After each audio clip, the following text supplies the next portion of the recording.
శ్రావణ మాసంలో లక్ష్మీదేవి అమ్మవారిని ఎంతో విశేషంగా పూజిస్తూ ఉంటాం. అలానే వెంకటేశ్వర స్వామిని కూడా విశేషంగా పూజించాలి. ఎందుకంటే వెంకటేశ్వర స్వామి జన్మ నక్షత్రం శ్రావణ నక్షత్రం. కాబట్టి శ్రావణ మాసంలో స్వామి అమ్మవారిని ఇద్దరిని కూడా పూజించాలి. స్వామి అమ్మవార్లిద్దరిని మనం పూజించినట్టయితే ఆ అమ్మవారి అనుగ్రహం, స్వామివారి అనుగ్రహం మన మీద ఎప్పుడూ ఉంటుంది. అమ్మవారి అనుగ్రహం మన మీద ఉంది అంటే మనకి ఎలాంటి లోటు ఉండదు. ధనధాన్యాలకి ఎటువంటి లోటు ఉండదు. అమ్మవారి దగ్గర మనం నిండుగా పసుపు కుంకుమలు పెట్టుకున్నాం అనుకోండి, మనం నిండు నూరేళ్ళు కూడా సౌభాగ్యంతో ఉంటాం. స్వామి అమ్మవారిని ఇద్దరిని పూజించినట్టయితే మనకి అష్ట ఐశ్వర్యాలు కలుగుతాయి.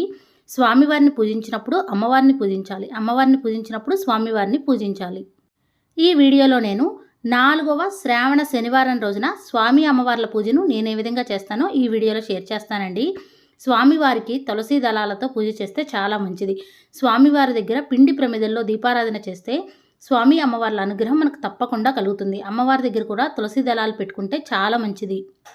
శ్రావణ శనివారం రోజున ఉదయాన్నే లేచి ఇల్లు గుమ్మాలన్నీ శుభ్రం చేసుకొని ఇంటి ముందు చక్కగా అందంగా ముగ్గులు వేసుకోవాలి.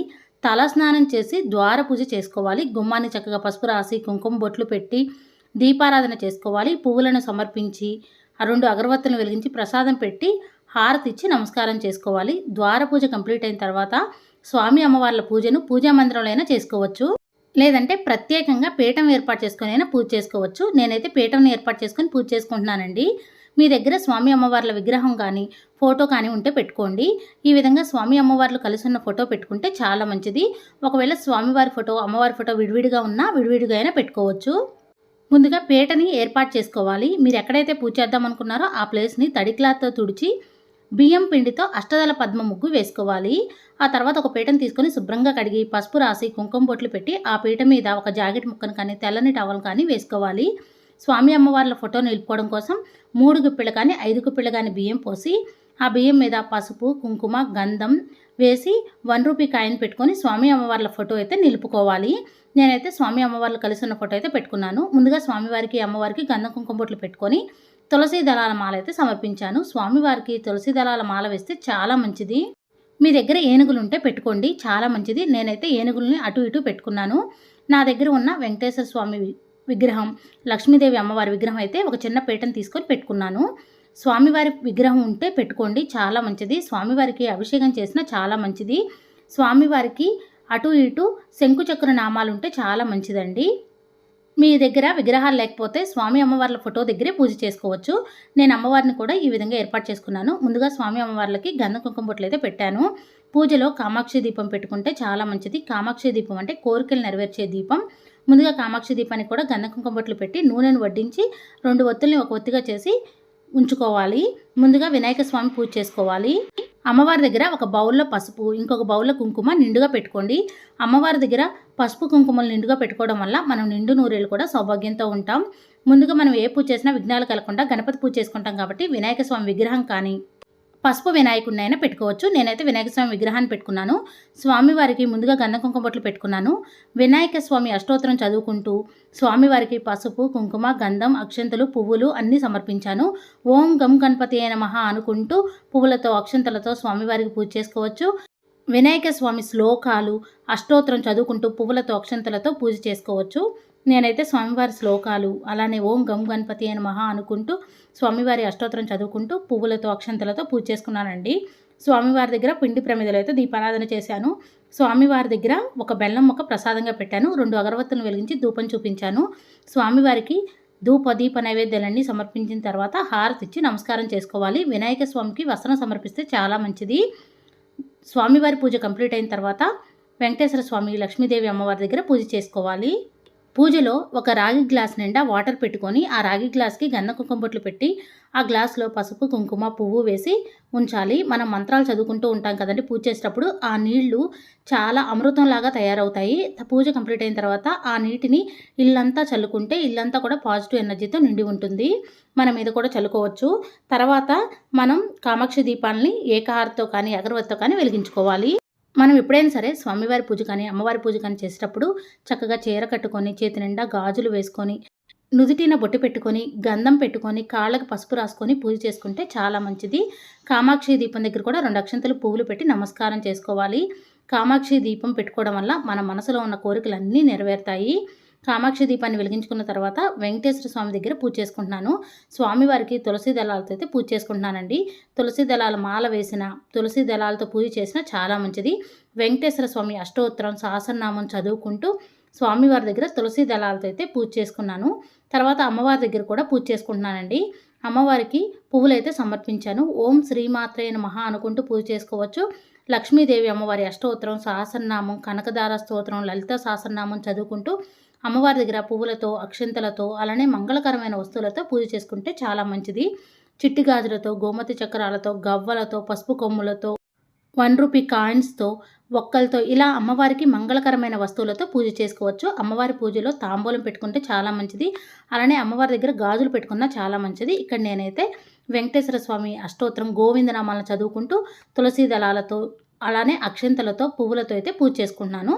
తర్వాత అమ్మవారి అష్టోత్తరం చదువుకుంటూ అమ్మవారి దగ్గర అయితే మంగళకరమైన వస్తువులతో అయితే పూజ చేసుకుంటున్నానండి. ఈ విధంగా వెంకటేశ్వర స్వామి దగ్గర పిండి ప్రమిదలో దీపారాధన చేస్తే చాలా మంచిది. బియ్యం పిండిలో కొద్దిగా పాలు, బెల్లం ముక్క వేసి మంచినీళ్ళు కలుపుకుంటూ ప్రమిదల్లాగా చేసుకోవాలి.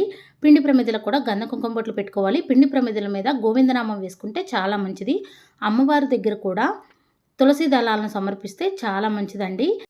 స్వామి అమ్మవార్లు ఇద్దరికి కూడా తులసి దళాలతో పూజ చేసి పిండి ప్రమిదల్లో దీపారాధన చేస్తే స్వామి అమ్మవార్ల అనుగ్రహం మన మీద ఎప్పుడూ ఉంటుంది. మనకి అష్ట ఐశ్వర్యాలు కలుగుతాయి. ప్రతి ప్రమిదకు కూడా గంధం కుంకుమ బొట్లు పెట్టుకోవాలి. వీలైతే గోవిందనామం వేసుకోండి. ప్రతి దీపం దగ్గర కూడా 2 అక్షంతలు పువ్వులు పెట్టి నమస్కారం చేసుకోవాలి. స్వామివారికి అమ్మవారికి ఇద్దరికి కూడా పూజ చేసుకున్న తర్వాత వీలైతే అమ్మవారి దగ్గర కుంకుమార్చన చేసుకోండి, చాలా మంచిది. ఓం శ్రీమాత్రే నమః అనుకుంటూ కుంకుమార్చన చేసుకోవచ్చు. అమ్మవారి దగ్గర పూజ చేసిన కుంకాన్ని మన నుదుటిన ధరిస్తే చాలా మంచిది. అమ్మవారి దగ్గర అష్టోత్తర పూజ, అలానే కుంకుమ పూజ చేసుకున్న తర్వాత స్వామివారికి వడపప్పు కానీ, పానకం కానీ ప్రసాదం పెడితే చాలా మంచిది. వడపప్పు, బెల్లం ముక్క, అలానే పానకం అంటే బెల్లంని కరిగించి అందులో కొద్దిగా మిరియాల పొడి, యాలకులు, అలానే తులసి దళాలు వేసి స్వామివారికి ప్రసాదంగా నివేదించాలి. తర్వాత స్వామి అమ్మవార్ల ఇద్దరి దగ్గర తాంబూలం పెట్టుకుంటే చాలా మంచిది. తాంబూలం పెట్టుకున్న తర్వాత హారతి ఇచ్చి నమస్కారం చేసుకోవాలి. పూజ అంతా కంప్లీట్ అయిన తర్వాత ధూపం వేస్తే చాలా మంచిది. ఆ ధూపాన్ని ఇల్లంతా చూపించడం వల్ల ఇల్లంతా కూడా పాజిటివ్ ఎనర్జీతో నిండి ఉంటుంది. స్వామి అమ్మవార్ల దగ్గర అయితే నేను తాంబూలం పెట్టాను. 2 తమలపాకులు, 2 అరటిపళ్ళు పెట్టి తాంబూలం పెట్టచ్చు. 1 రూపీ కాయిన్ కూడా పెట్టొచ్చండి. తర్వాత అమ్మవారి దగ్గర గాజులు పెట్టుకున్నా చాలా మంచిది. తాంబూలం మన దగ్గర ఉంటే పెట్టుకోవచ్చు, లేకపోతే లేదు. నేనైతే తాంబూలం కూడా పెట్టానండి. ఈ విధంగా స్వామి అమ్మవార్లు ఇద్దరికి కూడా భక్తి శ్రద్ధలతో పూజ చేసుకుంటే స్వామి అమ్మవార్ల అనుగ్రహం మన మీద ఎప్పుడూ ఉంటుంది. మనకి ఎలాంటి అనారోగ్య సమస్యలు రాకుండా ఉంటాయి. మన పిల్లలకు కూడా చాలా మంచి జరుగుతుందండి. మనం పూజ ఎంత ఆడంబరంగా చేసామనేది ముఖ్యం కాదు. స్వామివారికి భక్తి శ్రద్ధలతో ఒక్క తులసి దళం సమర్పించినా చాలండి. భక్తి శ్రద్ధలతో స్వామి అమ్మవారిని పూజించాలి. పూజ కంప్లీట్ అయిన తర్వాత పీఠాన్ని శనివారం రోజు సాయంత్రమైనా కదపొచ్చు, లేదంటే 3 రోజులు ఉంచుకోవాలనుకుంటే ఉంచుకోవచ్చండి. సాయంత్రం కదపాలి అనుకుంటే మాత్రం దీపాలన్నీ కొండెక్కిన తర్వాత పువ్వుల్ని, అలానే అక్షింతలు ఇవన్నీ కూడా పారే నీటిలో కలపాలి. ఒత్తులు కూడా. అదేవిధంగా ఎవరికైనా తాంబూలం ఇస్తే చాలా మంచిది. ఇక్కడ నేను పంచహారతి అయితే ఇచ్చానండి. స్వామివారికి పంచహారతి ఇస్తే చాలా మంచిది. ముత్యాల హారతి ఇస్తే ఇంకా మంచిదండి. చాలామంది నక్షత్ర హారతి, ముత్యాల హారతి ఇలా రకరకాలుగా ఇస్తూ ఉంటారు. నేనైతే పంచహారతి అయితే ఇచ్చానండి. స్వామివారి దగ్గర పెట్టిన తులసి దళాలను మనం ప్రసాదంగా స్వీకరించవచ్చు. మిగిలిన వాటిని పారే నీటిలో కలపాలండి, లేదా ఎవరూ తొక్కని ప్లేస్లో వేయాలి. అలానే పిండి ప్రమిదల్లో ఉన్న ఒత్తుల్ని తీసేసి ఆవుకి ప్రసాదంగా పెట్టొచ్చు, లేదంటే పారే నీటిలో అయినా కలపొచ్చు, లేదంటే నీటిలో కలిపి మొక్కలకైనా పొయ్యొచ్చు. ఎవరూ తొక్కని ప్లేస్లో అయితే వేయాలి. నేనైతే స్వామి అమ్మవార్ల పూజనైతే ఈ విధంగా చేసుకుంటానండి. తెలుసుకున్నారు కదండి. శ్రావణ 4వ శనివారం రోజున స్వామి అమ్మవార్ల పూజను ఏ విధంగా చేయాలో. మరిన్ని వీడియోస్ కోసం మన ఛానల్ని సబ్స్క్రైబ్ చేయండి. నా ఈ వీడియో మీకు నచ్చిందని అనుకుంటున్నాను. ఎంతో కొంత యూజ్ అయిందని అనుకుంటున్నాను. నా వీడియో కానీ మీకు నచ్చినట్టయితే లైక్ చేయండి, షేర్ చేయండి, కామెంట్ చేయండి ఫ్రెండ్స్. కొత్త వారు ఎవరైనా మన ఛానల్ చూసినట్టయితే సబ్స్క్రైబ్ చేసుకోండి.